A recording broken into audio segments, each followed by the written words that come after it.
Kristo n'uwacu twese, abahambaye n'abiyoroheje, abitwa ngo barakiranutse n'abumva bari mu ntege nke. Kristo n'uwacu twese.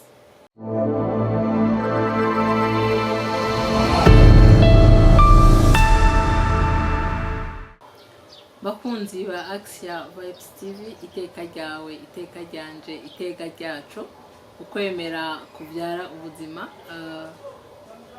Nongeye kubaramutsa, ndabifuriza amahoro ya Kristo. Ni mama Nyishu agarutse muri ca kiganiro c'ijambo ry'Imana. Nizere ko mumeze neza, nizere ko imyiteguro tuyirembeje.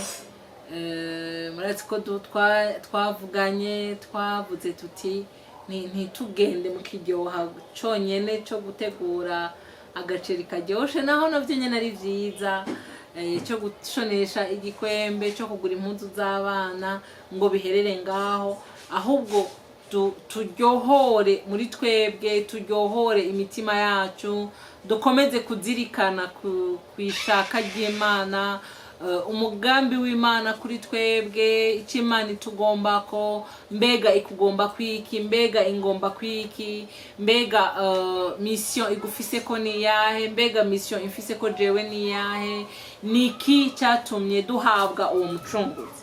Rero tutarandiriye, turacari kuri cya kiganiro nyene cerekeranye no kuvuka ku mwami wacu Yesu Kristo.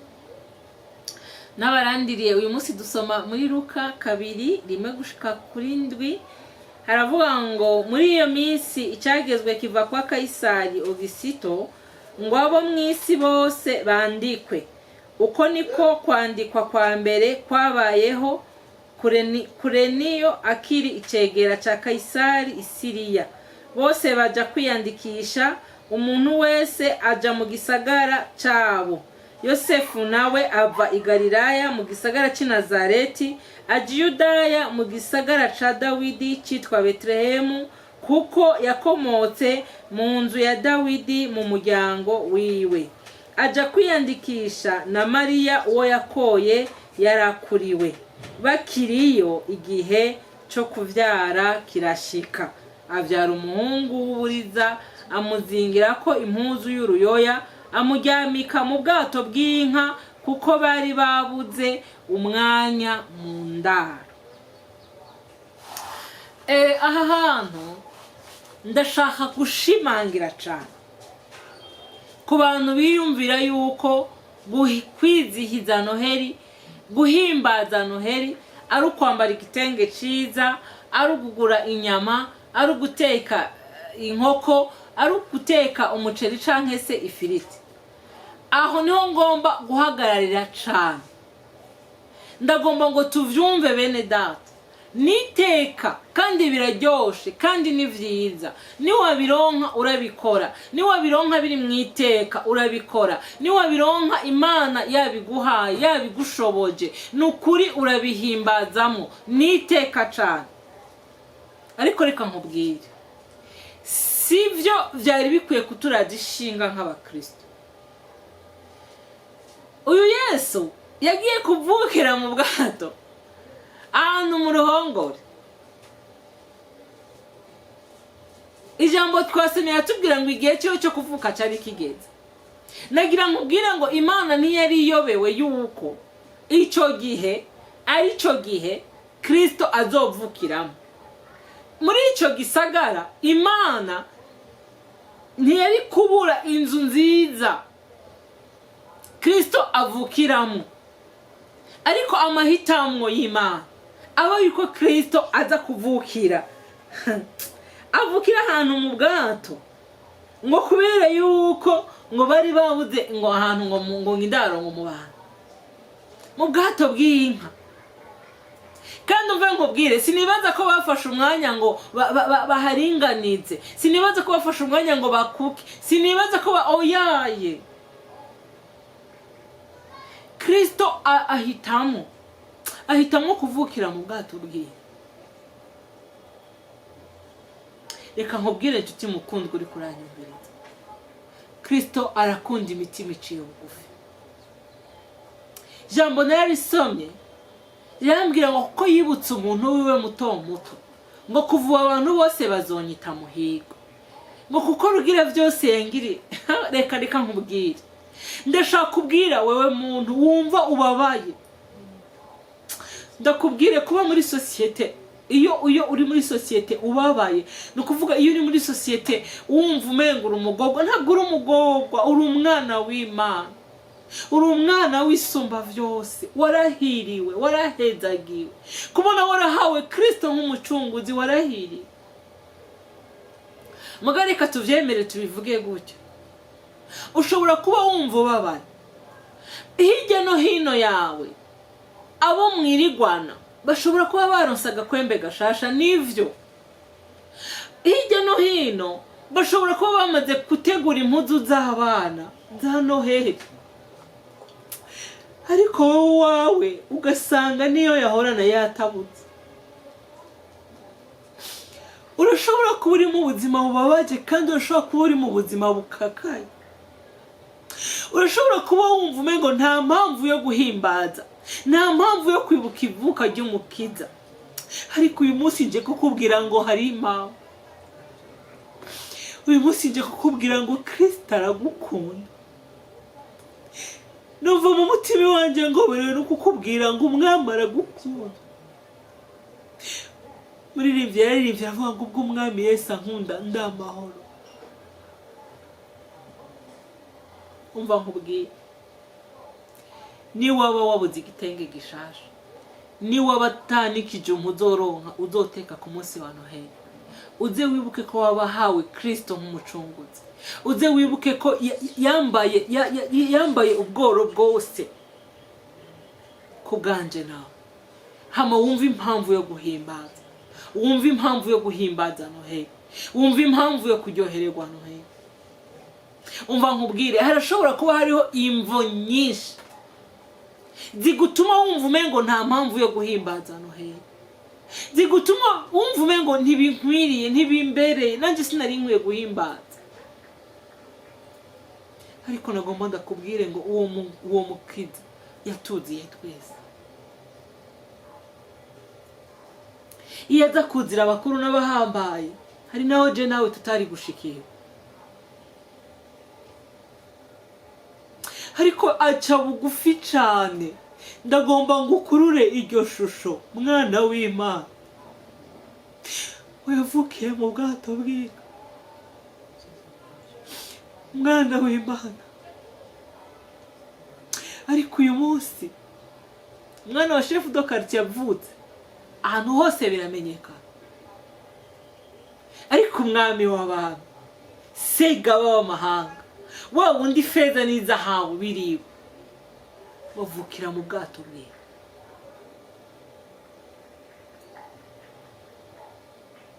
niko ndavyumva niko numva muri jewe ndavyumva ryabaye ishusho ryo kwicisha bugufi kwari kugira ngo natwe bantu bato twumve yuko natwe umukiza yatuziye kwari kugira ngo natwe abantu mengo ntibisobanutse twumve neza yuko umukiza natwe yatuvukiye niyarobanuye umwami Imana ntarobanura ku butoni umwami Imana ntaraba kwitungo ibitunga abantu baraba umwami Imana ntaraba ku bintu bifadika ariko je nawe yaraducunguye hariho rero impamvu nyinshi zo kunezera hari impamvu nyinshi zo kumva ko nawe uri umwana w'Imana hari impamvu nyinshi zo kumva yuko mubo yavukiye nawe uri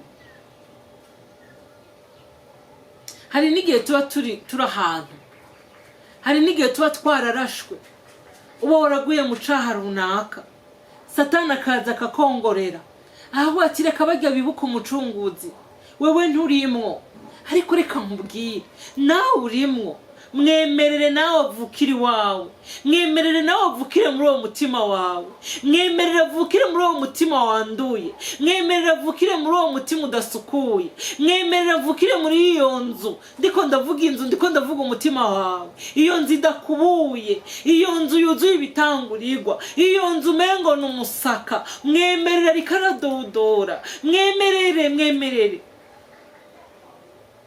uko yabashije kuvukira muri burya bwato bwiwe niko abasha kuza nawe. Mwugururire, ariko aradodora ariko uranyumviriza, mwugururire. Yesu niyanka kuza, niyanka kwinjira iwawe ngo nuko hadakubuye, niyanka kwinjira iwawe ngo nuko hari ubucafu.